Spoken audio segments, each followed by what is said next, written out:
From the campus lights to the game day fight, Texas dust on the boots, packed out stands in the sun. Every school has a story, every season has one. Turn it up, lean in close, hear that crowd start to roll. The Corey Home Sports Show, the Corey Home Sports Show.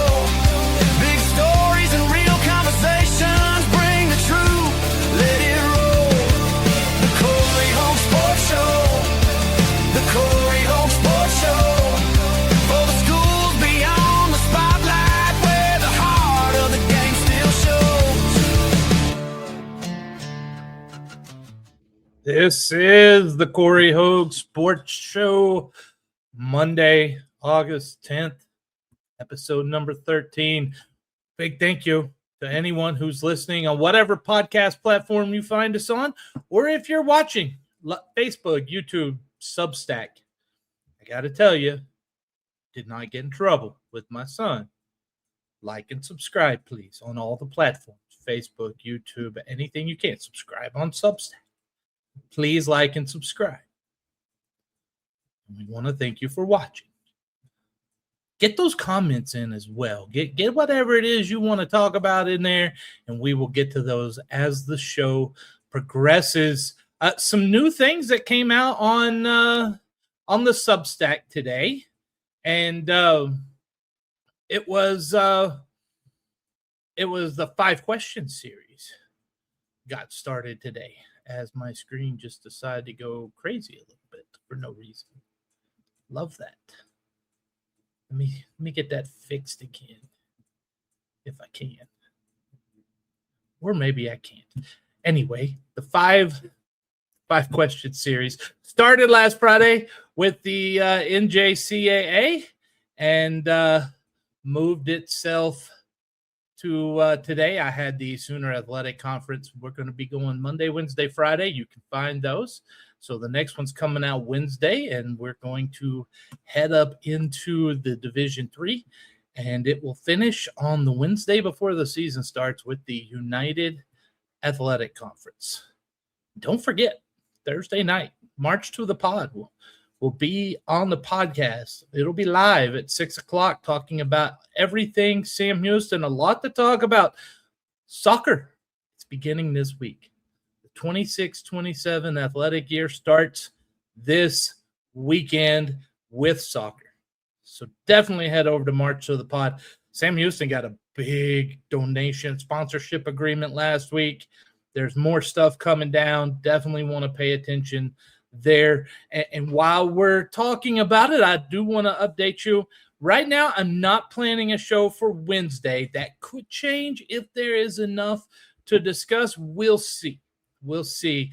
I'm not planning it. Doesn't mean it won't be one. But I will be back on Friday. Not having the Wednesday show, it allows me to get some more content up, some more things up. Stuff coming out today. The NCAA, they had some stuff come out where they're working with the FBI on sexual exploitation. You know, I'm not really going to get into that too much. My thought is it took this long to get that done. This has been a problem for a while. That's my thought. But anyway, let's get into the show. I want to start the recipe for consistent success. I've told you before, it is not a secret. It is there. It is a known recipe. The problem is it's not easy. And Oklahoma, I can say that maybe, Oklahoma City Thunder general manager Sam Presti had some interesting comments talking about the process, which is the process philosophy we talk about often with Nick Saban. It goes right into what we talk about with the earn philosophy of effort, attitude, response, no quit. Let's hear what Sam Presti had. Here's a clip of what Sam Presti had to say. Every year, our goal is to repeat a process, not chase an outcome. This process is to position our team and our organization so that if we are fortunate enough to have things break our way, we can achieve ultimate success. This is how every NBA champion is able to achieve success. I find it interesting that he also alludes to the one thing that a few weeks ago I mentioned, and that is ultimate success takes fortune. It does. It requires some fortune. No matter how much effort, attitude, response, no matter how well you do the earn philosophy, the process philosophy, it may not always mean a championship because it takes some fortune. It just does. It requires fortune to get the ultimate success. But the recipe for consistently having an opportunity to achieve success and to win an NBA title, it's not a secret. It's a process.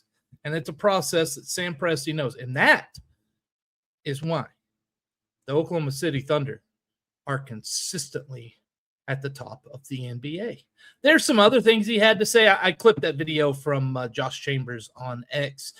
There were some other things he had to say. The entire video is really good. It was about 2 minutes long, but I didn't want to play all that. That part right there, that 25, 30-second clip was what I thought to be the absolute best part of what he said. But the entire thing about how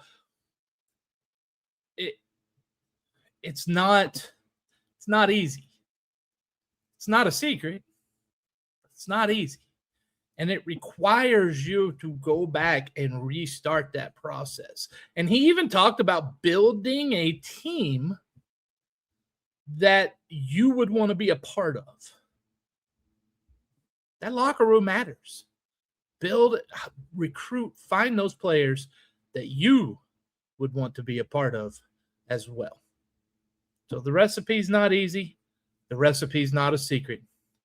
You can do it. But you got to earn it. Effort, attitude, response, no excuses, and then start that process over again all the time. Speaking of a process starting over again, the Protect College Sports Act of 2026, it's on hold while the Senate takes a break. They did not, as expected, we talked about it Friday, as expected, they did not get it passed before they left for their summer break. And, they not even in the dead of night when they were trying to get some other things through.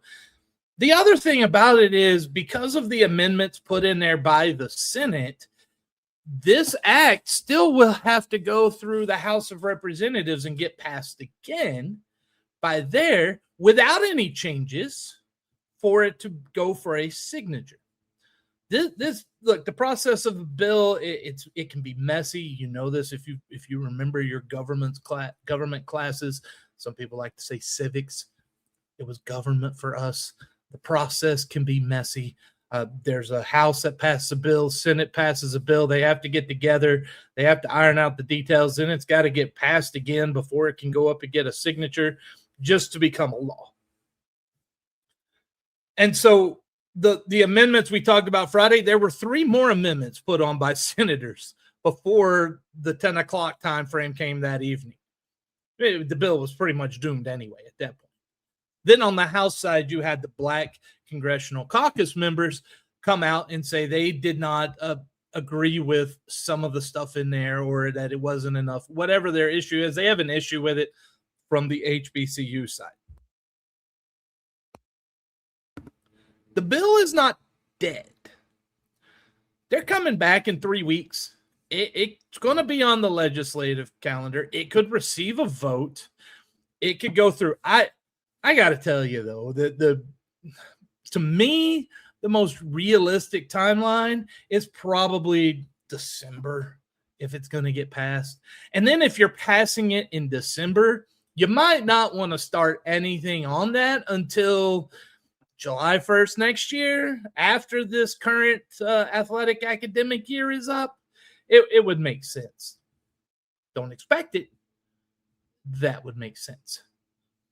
So with the PCSA, I was digging into it. I had some stories ready to go, some on Sam Houston, and I had one looking at it from the non-FBS point of view. So let's take a look at it. This is as the bill stands now in the Senate, the Senate's version of the bill, once they posted it online.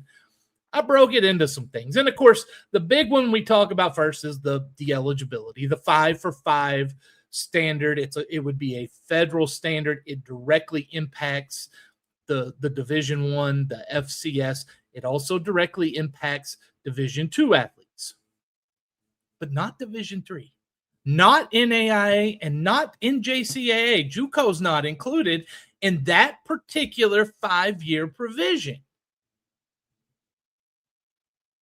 Now, NCAA waiver disputes could become less flexible because Congress, rather than merely an association bylaw, that would establish a basic clock. They're doing this instead. If you're going to put a 5-for-5 and you're going to put a federal standard, and this is your Protect College Sports Act, let's protect all of them. It has to be uniform. Otherwise, you're setting it up for more legal fights. Let's stop making the attorneys money. Stop it. Just FBS, FCS, D2 is not enough. It's got to go D3 all the way down. There's some other things, too, in the PCSA that don't go all the way down. The other part of this, though, on the eligibility rule is the one transfer rule. Now, there is a caveat to that. It's one transfer unless the sport is discontinued at a school, the head coach leaves, a sexual assault or harassment happens, or enrollment in a graduate program. I love those. I love every part of that. Let's just make it uniform. In the end, if they make this uniform throughout, it could produce a little more roster stability and help this current environment where you've got players playing 5 years at 5 different schools. You could still have that. You could. Coaches leave, people discontinue sports, graduate program. I mean, it could happen,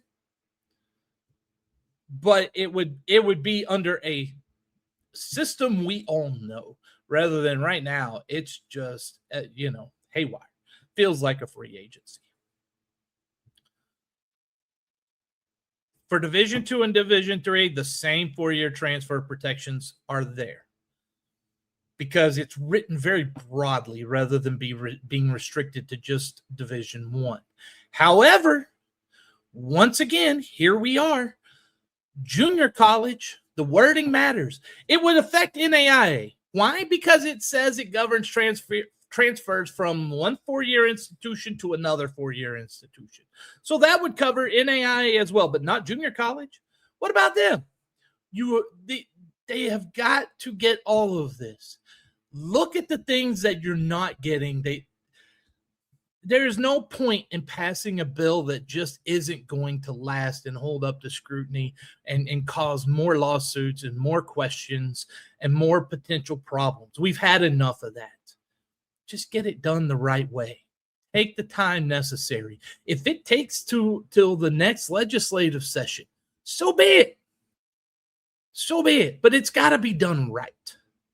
Some other things in the PCSA, the NIL, it protects scholarships from being reduced or revoked merely because an athlete has an NIL agreement.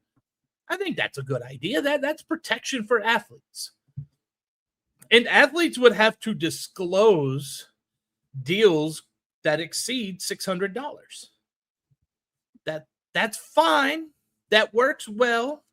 It can happen at D1. You are putting a little more on the compliance departments. Southland, UAC, SWAC, FCS programs are operating under that one federal NIL framework instead of all these different patchwork state laws that we have right now.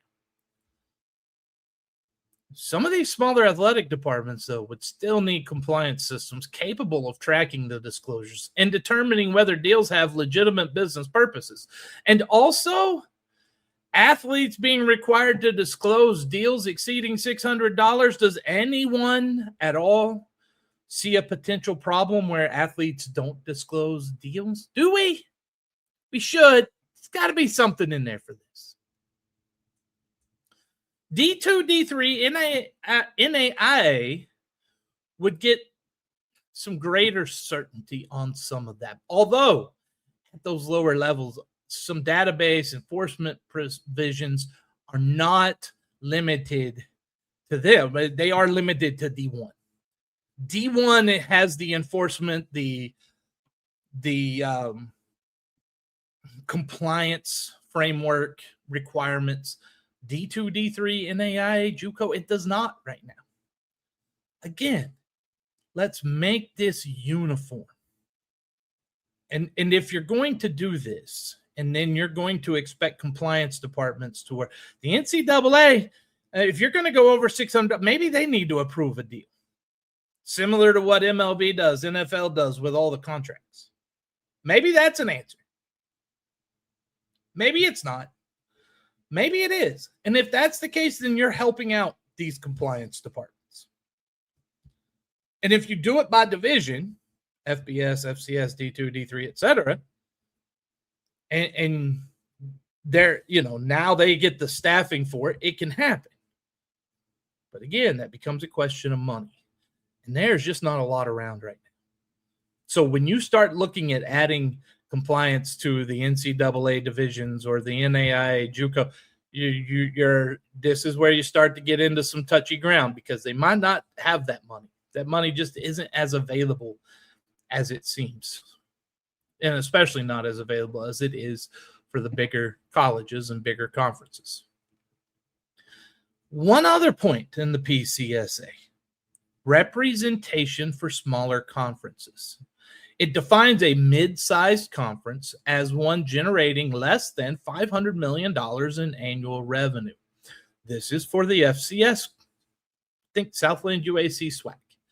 It would require national governing boards and rulemaking committees to provide adequate representation for those conferences. But what is adequate? What does adequate? You're going to have to define that. Because if you think adequate is them getting one vote and they're still completely suffocated in the vote totals by the FBS team, FBS schools, it's not. That's not workable. That's not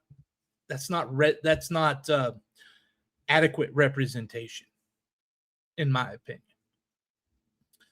It would have to be a number that could potentially keep some rule changes from happening, etc. That's the only way they're going to get adequate representation. Again, some of this is just very broad. There is a part of an increased athlete voice in the PCSA. At least 1/3. Now we have a standard. 1/3 of the membership and voting power on the National Association governing boards and major rulemaking committees would have to consist of current athletes or athletes who graduated within the previous 10 years. This can work as long as you don't just need 50% to pass.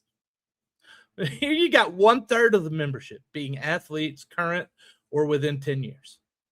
Give them a voice in some of these rulemaking committees and some of these governing boards. I like that idea. That could help see some major governance changes across all three NCAA divisions. And also, because the language in it is more of an organization, that could be reaching NAIA and the JUCO ranks as well. Athletes would have a formal role in the eligibility, the safety, the competition rules, instead of just an advisory capacity, which they have right now. Those student advisory committees, and they don't get listened to very well by once you get to the NCAA level. Another provision in the PCSA that I like it, and also would like to see a little more, are some medical protections for the athletes. Division I institutions would be required to cover out-of-pocket expenses for sports-related injuries, independent second opinions, catastrophic insurance, and end-of-college physicals. D2 and D3 are generally included only when their athletes compete at the D1 level. So this is something that's going to be a D1 expense. And it's hard to put this down to D2 and D3 unless you're going to make some money available. And we are already in debt so far. How are you going to do that? But the NCAA would be required to establish a fund for certain post-eligibility medical expenses for athletes from D2, D3, and D1. It has promise, that provision has promise. Again, the devil is in the details. What would be those post-eligibility expenses? Would have to be specific. It would have to be clear. Otherwise, again, you're just paying attorneys to fight. Some of the stuff for the HBCUs, sports and media connectivity program would be added. It would authorize competitive grants for broadband, information technology, sports production equipment, live event distribution, and local journalism education at eligible HBCUs. They would get better campus broadcast facilities. It would improve the production quality for digital games. They'd be able to have capacity to distribute more of their Olympic sports, expanded student training in sports media and journalism, which is always needed, better connectivity at institutions with aging infrastructure, which is a problem at a lot of places, especially HBCUs.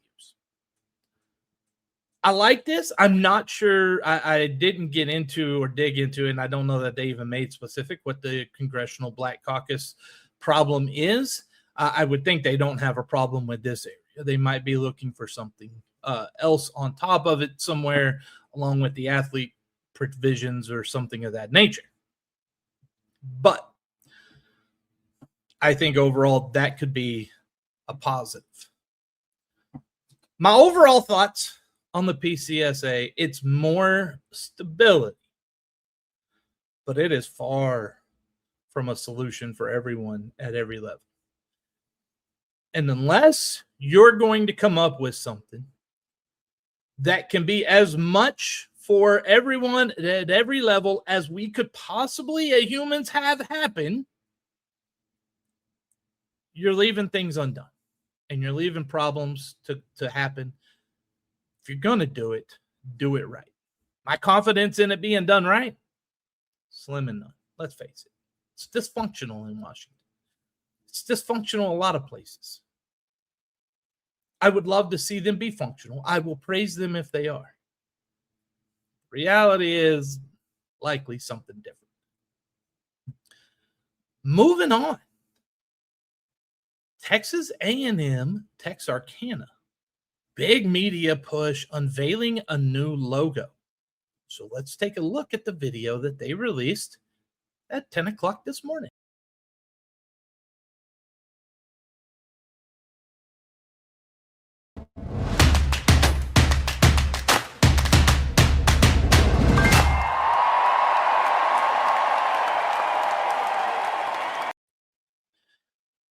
That was the video they released showing their new logo and new brand. And if you're watching on Facebook or on YouTube or Substack, you can see the new logo there. Now, before I get into kind of some thoughts on this, let's look at the old logo. There it is. The old logo was kind of an eagle head, looked really kind of clip arty.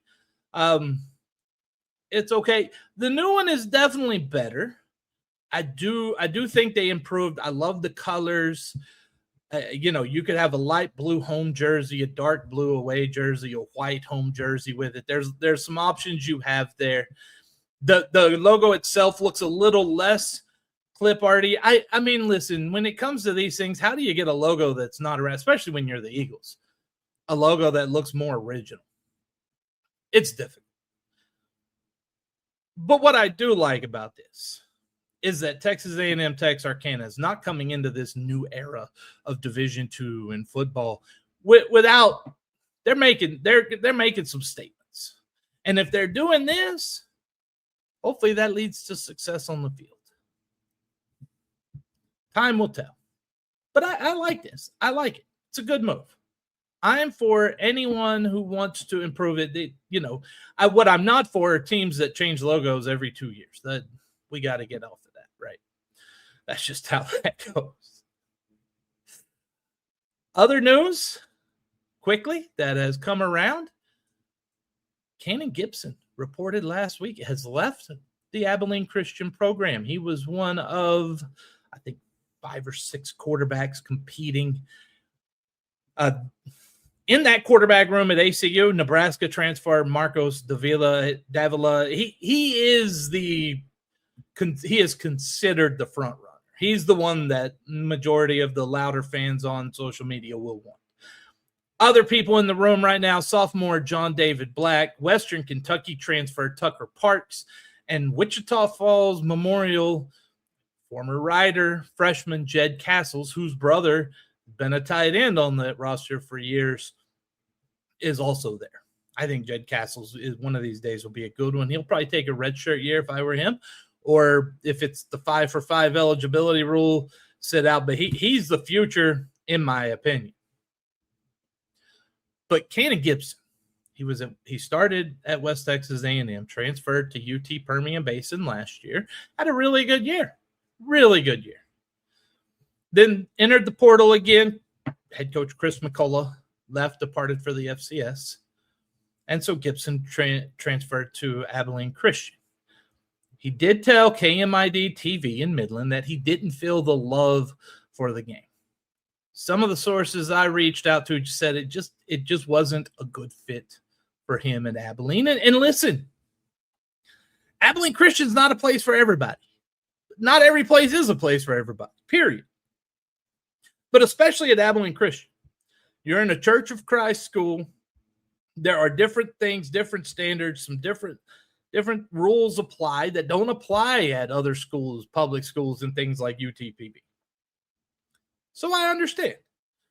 Hope Cannon Gibson can catch on somewhere, reestablish that love for football, and go out and put on some shows this year. Also, UIW, about an hour and a half ago now, announced that they were beginning a nationwide search for an AD. And I had that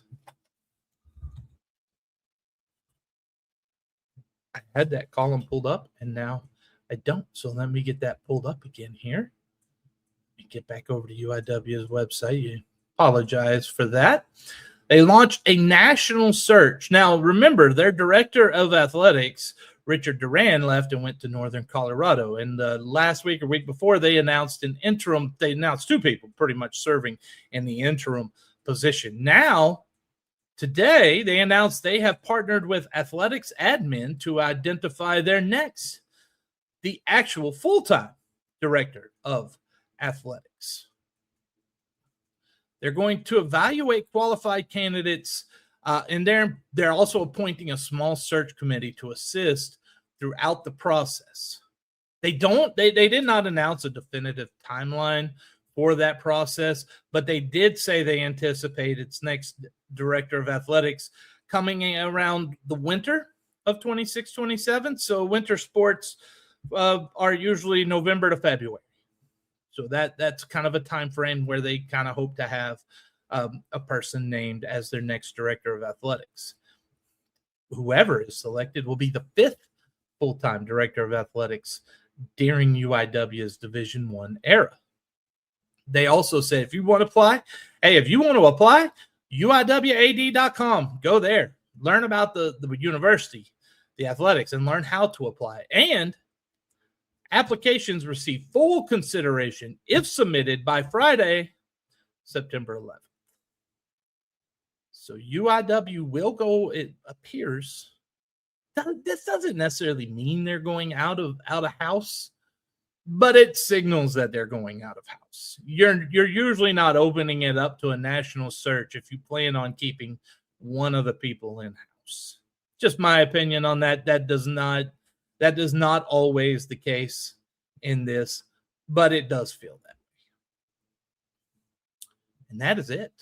right at a half hour for today's show. Remember, not planning one for Wednesday. Likely will only be back on Friday.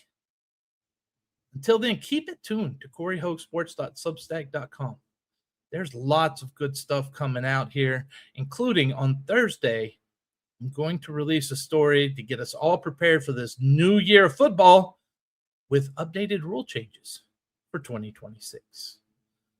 Until then, have a fantastic week and stay blessed. It's clear, sharp and bold, covering every team, every season, every story worth being told. The Corey Hoag Sports Show, the Corey Hoag Sports Show. Big stories and real conversations, bring the truth, let it